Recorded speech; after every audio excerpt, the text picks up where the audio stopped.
I didn't do it because it was a career move. I did it because I love Mexican music passionately. I love the culture passionately, and I wanted to explore it. Thanks to her groundbreaking blend of rock, folk, and Mexican rhythms, Linda Ronstadt, sometimes referred to as the Queen of Rock, left an indelible impression on the music industry. Her extraordinary vocal range and emotional intensity are heard in her popular songs such as Blue Bayou and You're No Good, which make a lasting impression. An inspiring narrative of dedication and the staying power of talent, Linda's career has lasted over 50 years. So, what happened to Linda behind the scenes and where is she now? We invite you to join us as we unveil the latest news on Linda Ronstadt, who leaves no stone unturned. Refrain from gasping.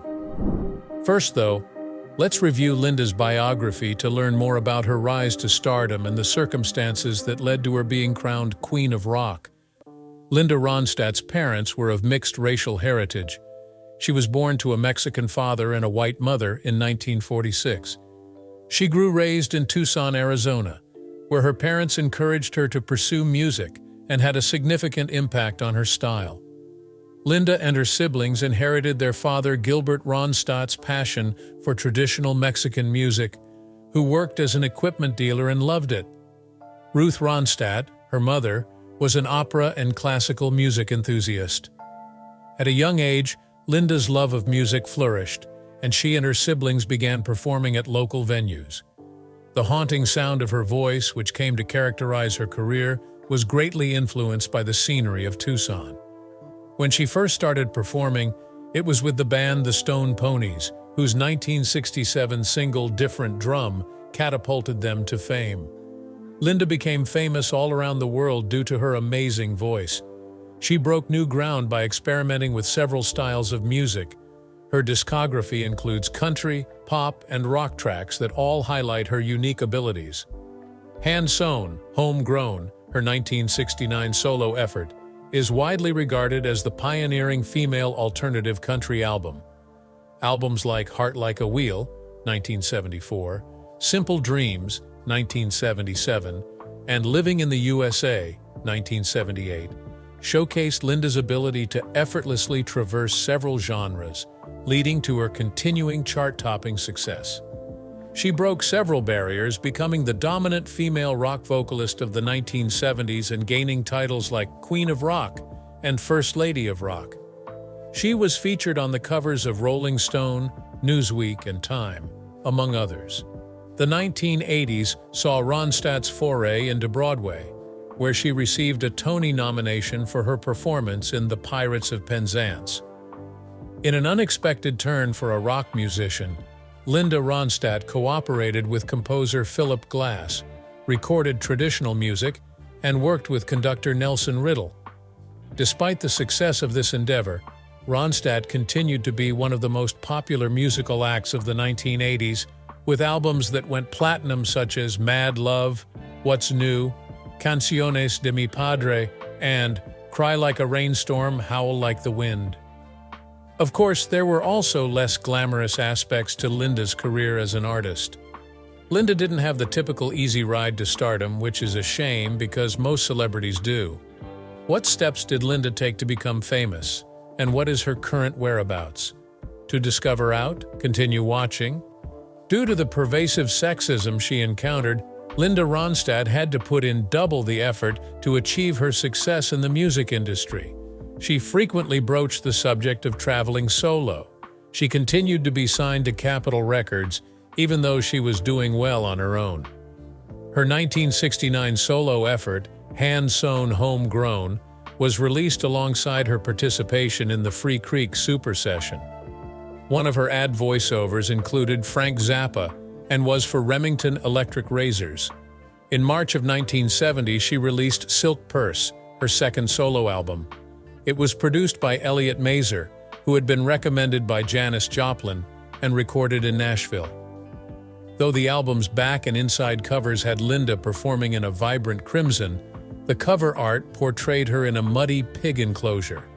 The album brought Linda her first solo success, Long Time, and she was nominated for a Grammy for Best Contemporary Vocal Performance Female, even though she wasn't pleased with it.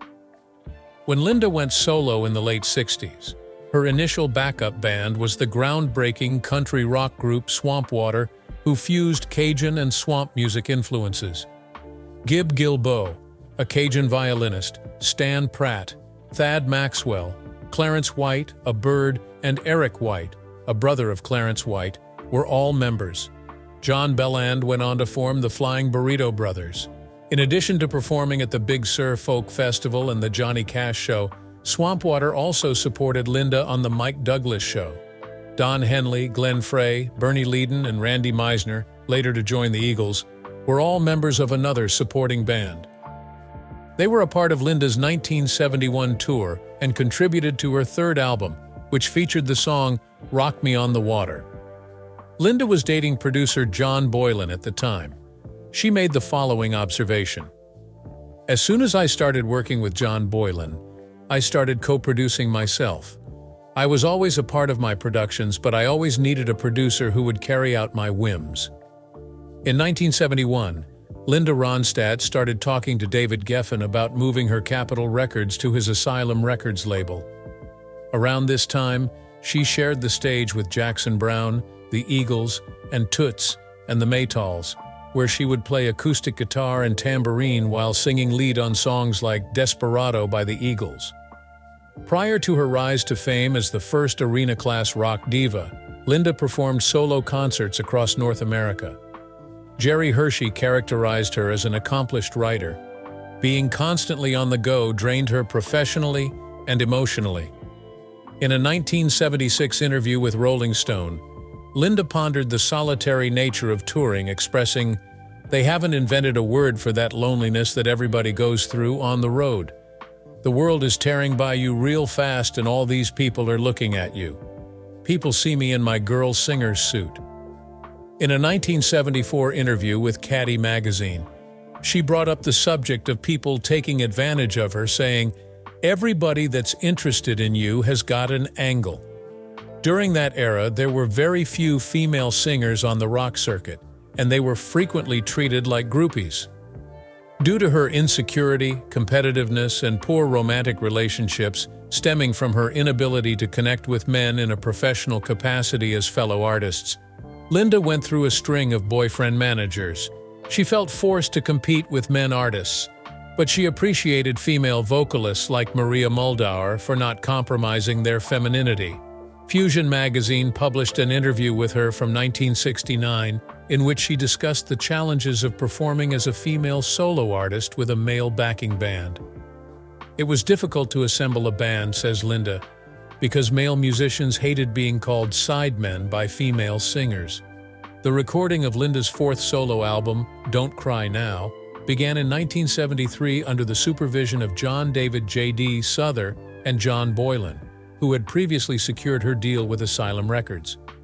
After hearing about Peter Asher via James Taylor's sister Kate, Linda Ronstadt reached out to him in her search for a producer who would work with her on an equal footing. For her album Don't Cry Now, which featured Linda's first country success, Silver Threads and Golden Needles, originally recorded on hand-sewn Homegrown, Asher co-produced two songs, Sail Away and I Believe in You. The song peaked at number 20 on the country charts. After the publication of Don't Cry Now, she embarked on her most ambitious engagement to yet, performing as Neil Young's opening act on his Time Fades Away tour to record-breaking crowds. Chris Hillman, anticipating that she and Emmylou Harris would become close friends during a Texas concert, introduced them backstage, and the two have since collaborated extensively. By year's end 1974, the album had sold 300,000 copies, making it Linda's most successful to that moment. Compared to her prior producers, Asher was the most cooperative and musically in tune with her. Linda was able to assume leadership roles and assign tasks to her co-workers because of their professional friendship. She had strong beliefs and a clear vision for her career, which made Asher wary of working with her. Nevertheless, he agreed to be her full-time producer and stayed in that position until the late 1980s. Since their relationship was strictly professional, Asher said, "It's a lot harder to have objective conversations about someone's career when it's someone you sleep with. self-doubt creeps in. Linda Ronstadt's distinctive blending style allowed her to incorporate some light opera into her song catalog. What did she do to make this style a part of rock? To discover out, continue watching. Released in February 1980, Mad Love was Linda Ronstadt's sixth platinum album in a row. Straightforward rock and roll influenced by post-punk and new wave represented a change from her earlier work on this album. Among the artists featured on the album were Elvis Costello, the Cretones, and Mark Goldenberg. A live performance by Ronstadt was filmed for an April HBO special. In February 2019, a portion of the soundtrack from this event was made available as her debut official live CD, which was used to promote the album. Mad Love had a strong beginning on the Billboard album chart, eventually peaking at number 3, and landed Ronstadt her sixth cover for Rolling Stone magazine.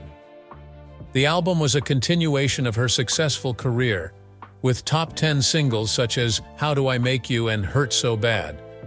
Ronstadt was nominated for a Grammy for Best Rock Vocal Performance Female, but she was ultimately defeated by Pat Benatar. Benatar spoke highly of Ronstadt's abilities, mentioning how much she admired the singer. Joseph Papp hired Ronstadt as the lead in the 1980 summer production of The Pirates of Penzance at the New York Shakespeare Festival, marking her Broadway debut. Rehearsal for the show began that summer. From its January 1981 opening in Central Park to its November 1982 Broadway transfer, the play was a smashing success.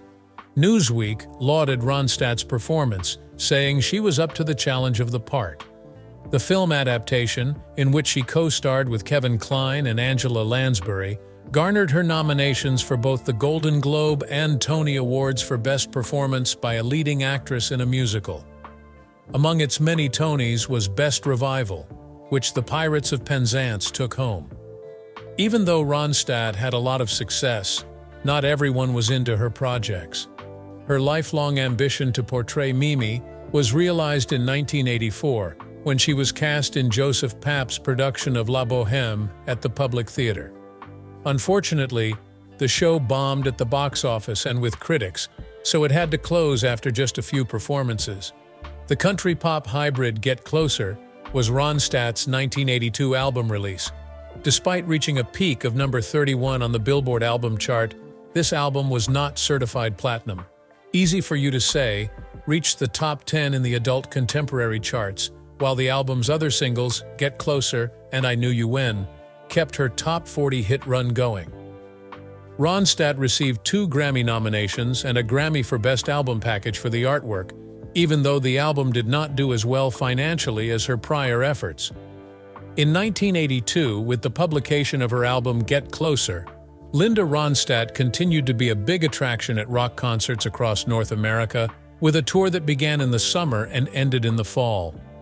Live satellite broadcasts of her Happy Thanksgiving Day concert from Dallas's Reunion Arena were carried out to NBC radio stations nationwide on November 25, 1982. While her 1988 album Canciones de mi Padre was adapted for the stage, Ronstadt made a brief comeback to Broadway. Canciones de mi Padre, A Romantic Evening in Old Mexico, was the title of this concert that honored her Mexican roots. Lynn struggled with self-doubt despite her stardom and rapidly ascending career. What caused Linda to have such a low opinion of herself? Let's investigate. Even superstar Linda Ronstadt questioned her talents and had periods of self-doubt. Her previous manager opened up about Linda's anxiety over concertgoers muttering about her in a 2019 documentary. Linda would assume that they were claiming she was the worst vocalist ever. Linda revealed in an interview that she struggled to let go of self-consciousness and really immerse herself in her singing, and that she frequently felt inadequate as a singer. Notwithstanding her uncertainties, she possessed a mystical bond with music that overcame them. Because it made Linda feel nervous, Linda would rather not have familiar faces in the crowd while she performed. The reason people came to see her perform was a mystery to her. Constant attention made it hard for her to watch others, and her relationships were a mystery. These were only 2 of the specific obstacles she encountered as a public person. Linda, who spent a considerable amount of time on a tour bus, likened the life of a musician to Joseph Conrad's maritime stories. Like a sailor's existence, touring consisted of the same old bus rides, motels, sound checks, meals, and concerts. Linda Ronstadt had relationships with other men throughout the years, despite her self-doubt. Who of these guys did she tie the knot with, though? To discover out, continue watching. Despite the hardships of touring, Linda Ronstadt did, in fact, have romantic relationships. A number of high-profile romances occurred throughout her rise to fame in the music industry, and she dated prominent personalities in both show business and politics. But she decided against getting married. According to rumors, Linda's single status was caused by her fear of rejection and her orientation. However, she offered a different perspective in an interview. She emphasized that she would not conform to conventional expectations in her quest to find love and marry the perfect guy. It was all about finding the one who would bring joy to her heart. Linda said that the perfect person would be funny, loyal, and kind. Being able to make her laugh was a huge plus, and having a same interest in music and a common language were also crucial. None of the guys she dated who shared her passion for music ended up being her soulmate. The reasons she stayed unmarried were eventually clarified by her. She put her music profession ahead of conventional marital values, focusing on creating songs for her listeners while others were getting married and beginning families. Linda joked that she was a serial monogamist and said that getting married wasn't high on her list of priorities, as she didn't want to let it derail her professional progress. Linda was in a committed relationship with John Boylan, a Grammy winner, in 1970. They were roommates, and Boylan was instrumental in getting her career back on track. Their love took a turn when they chose to live together, after being dedicated to one another for several years. Their relationship reportedly broke down at that moment, according to Linda's 2019 interview with Rolling Stone. It was important to her to find someone who could relate to her aspirations and stand by her decisions. After breaking up on a personal level, Linda Ronstadt and John Boylan remained professional collaborators who valued one another's contributions. Linda fell in love with J.D. Souther again after her breakup with Boylan. While they were romantically involved, they lived together and wrote songs together such as Faithless Love, Simple Man, Simple Dreams, and Prisoner in Disguise. When asked why their relationship ended in 1974, Souther had no idea. Linda dated Bill Murray for a little while in the 80s and Jim Carrey for 8 months in 1983, among other relationships. They met backstage at one of Linda's performances in 1983 and kept their relationship quiet until George Lucas, author of Star Wars, proposed to her in 1988. Linda was in a public relationship with Jerry Brown, the governor of California, in the 1970s. Their passionate romance was a perfect match for their unique characters.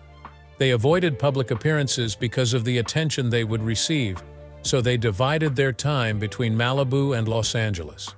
She found Brown's intelligence, humor, and self-control refreshing, she said in her 2013 memoir, Simple Dreams, in contrast to many of the male rock stars she had encountered.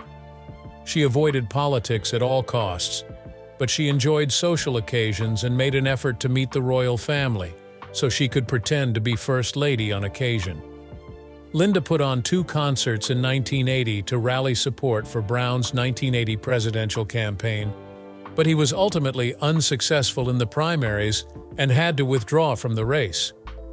Linda Ronstadt chose to adopt because she had a profound affection for children from a young age.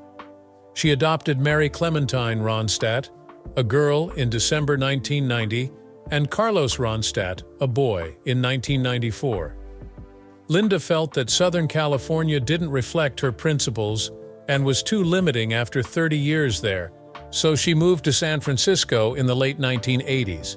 She took her children back to their homeland in Tucson, Arizona, after selling her house in San Francisco in 1997. She returned to San Francisco not long ago, but keeps her Tucson house. Music was just one aspect of Linda's life. Who was Linda, and what were her beliefs? Would you say she was the kind to speak her mind, to To discover out, continue watching. Despite her distaste for politics, Linda Ronstadt was outspoken on several occasions about her views and concerns. By dedicating her song Desperado to Michael Moore, she highlighted his documentary, Fahrenheit 9/11" at her July 17, 2004, concert at Las Vegas's Aladdin Theater. Some members of the audience cheered, while others booed. A global discussion ensued over whether performers should share their political views during performances when the news broke that Linda was kicked out of the hotel. The editorial section of the New York Times addressed the event, which garnered headlines throughout the world. The Eagles were among Linda's pals, who swiftly canceled performances at the Aladdin in reaction, and she garnered support from rock musicians all across the globe, including the Rolling Stones, Elton John, and the Eagles. At her summer North American concerts in 2004 and 2006, Linda persisted in praising Michael Moore and his film despite the conflicting reactions from the fans. Linda told the Calgary Sun at a 2006 Canadian concert that she was ashamed of George W. Bush's presidency, describing him as a home and foreign inept and an imbecile. She called out the Iraq War and its killings as unethical and racist due to the false justifications given for it. Her remarks made news all around the world. During an interview that took place on August 14, 2007, Linda discussed her controversial opinions, including the Aladdin incident, and expressed her desire to be more kind and cordial if given the chance. "It is possible to be respectful and forthright," she said. In 2007, Linda Ronstadt split her time between Tucson and San Francisco. Residents of Tucson were divided that year by her comments against the city council and developers, in which she said that the city had become unrecognizable and badly developed because to its obsession with strip malls, avarice, and dust development. Linda made headlines when she spoke out in favor of gay rights and same-sex marriage in an interview with Planet Out Inc. She said that bigotry undermines traditional family values. She was one of thousands of people who took part in a nationwide day of action on January 16, 2010. She was very troubled by the way Arizona's immigration laws treated undocumented immigrants, having grown up in a family of law enforcement officers. Her criticisms were directed squarely at Sheriff Joe Arpaio. Linda learnt from her brother Peter, who was the police chief in Tucson, that officers should not use force in a democracy. On April 29, 2010, she filed a lawsuit against SB 170 in Arizona, calling it as damaging and emphasizing this. Environmental and community concerns have also occupied Linda's time and energy. At her 2007 Kansas City concert, she dedicated the song Desperado to sustainable agriculture pioneer Wes Jackson, whom she had lauded in 2000 as the most essential person doing their job in the United States. It is hardly surprising that Linda Ronstadt has garnered countless honors throughout the years, given her brilliant career spanning several decades. Can you tell me how many accolades she has received? Let's investigate. Linda Ronstadt was honored for her artistic achievements. She joined Stevie Nicks, Buck Owens, and Steven Spielberg in being inducted into the Arizona Music and Entertainment Hall of Fame on September 23, 2007. B.B. King and other musicians paid tribute to her. Winans and Winona Judd, and was presented with the Trailblazer Award during the 2008 Alma Awards, which were shown on ABC. The San Jose Mariachi and Mexican Heritage Festival appointed Linda artistic director in 2008. Additionally, she testified before Congress pleading for them to set aside $200 million for the NEA in the upcoming fiscal year of 2010. There will be a lasting impression of Linda Ronstadt. In a statement that made headlines across the world, Linda argued that the fatalities caused by the invasion of Iraq were just as morally reprehensible as racism. In an interview that aired on August 14, 2007, she discussed her controversial opinions, including the Aladdin incident, and expressed her desire to be more kind and considerate in her future interactions. "You can be outspoken if you are very, very respectful. Show some grace," said the woman. When it comes to community and environmental concerns, Linda has also been quite involved. She has been vocal in her support of sustainable agriculture pioneer Wes Jackson. In 2000, she called his work the most significant in the United States, and in August 2007 she dedicated the song Desperado to him during a concert in Kansas City. The American artistic community acknowledged Linda for her work. She joined Stevie Nicks, Buck Owens, and Steven Spielberg in being inducted into the Arizona Music and Entertainment Hall of Fame on September 23, 2007. Artists such as B.B. King paid tribute to her. Winona Judd and Winans, and was presented with the Trailblazer Award by Placido Domingo at the 2008 Alma Awards, which were broadcasted on ABC. When the San Jose Mariachi and Mexican Heritage Festival hired her in 2008, she took over as artistic director. Additionally, she addressed lawmakers and pleaded with them to set aside $200 million for the National Endowment for the Arts in the 2010 budget. In addition to her many achievements, Linda Ronstadt left behind a tremendous legacy in the music industry by paving the way for several other giants. Find out more about Linda's influence that will last by watching the rest of the show. Andrew Greeley characterized Linda Ronstadt as the most accomplished, long-lasting, and talented female rock singer of her time in his book, God and Popular Culture, drawing attention to her immense appeal as a live performer in addition to her success on the charts for singles. She was famous for selling out stadiums with a string of critically acclaimed records. Dirty Linen magazine dubbed her the first genuine female rock and roll superstar. According to Amazon.com, she was named the most successful American female rock singer of the 1970s. Cashbox named her the best-selling female singer of the decade, and her iconic album covers, posters, and magazine appearances contributed to her iconic status. By the decade's end, she had been hailed as the dean of the 1970s female rock singers by the Chicago Sun-Times, and Redbook had proclaimed her the most successful female rock star in the world. Rare was the lady who could make it in the cutthroat music industry, according to Time magazine. Linda, who had been a beloved figure in the music industry for a while, finally broke through in 1975 when she was just 29 years old. The trio of her best-selling studio albums are Simple Dreams in 1977, What's New in 1983, and Cry Like a Rainstorm, Howl Like the Wind. In 1989, each certified by the Recording Industry Association of America, RIAA, for over 3 million copies sold. Her highest-selling album is the 1976 compilation Greatest Hits, certified for over 7 million units sold as of 2001. Linda became the first major touring female artist in music history to sell out large venues. Linda Ronstadt was the top-grossing solo female concert artist of the 1970s and continued to have successful tours into the 1980s before choosing to perform in smaller venues.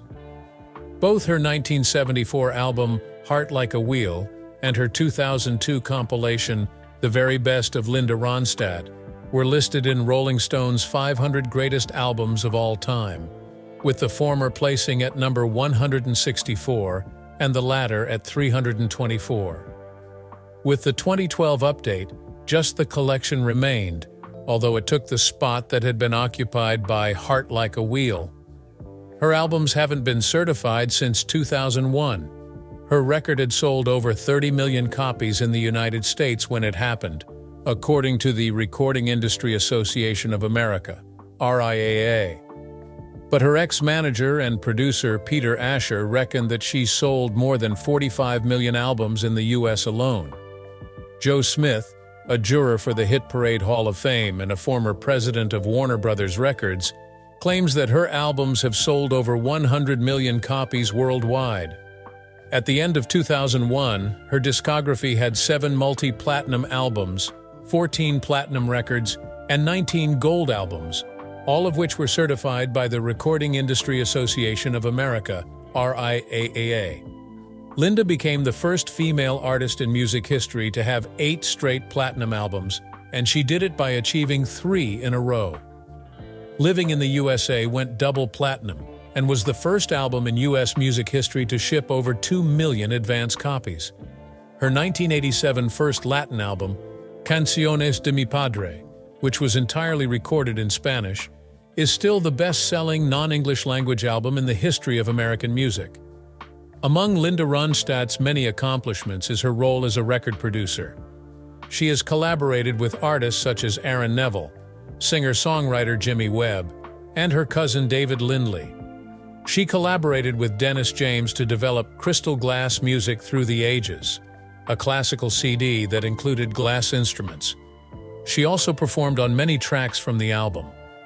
The National Academy of Recording Arts and Sciences bestowed a Lifetime Achievement Grammy onto her in 2016, adding to the accolades bestowed upon her in 1999 for producing the Grammy Award-winning Trio 2. Curious about Linda's whereabouts today? Keep watching as we reveal all the facts. Linda Ronstadt revealed her diagnosis of Parkinson's disease in August 2013. The singer's voice was affected by the condition because of difficulties with muscular control. Her problems were first thought to be caused by a tick bite and shoulder surgery. Medical professionals revised her diagnosis to progressive supranuclear palsy, PSP, in late 2019, which shares symptoms with Parkinson's disease. According to Ronstadt, her views on religion and spirituality are best expressed by her self-description as a spiritual atheist.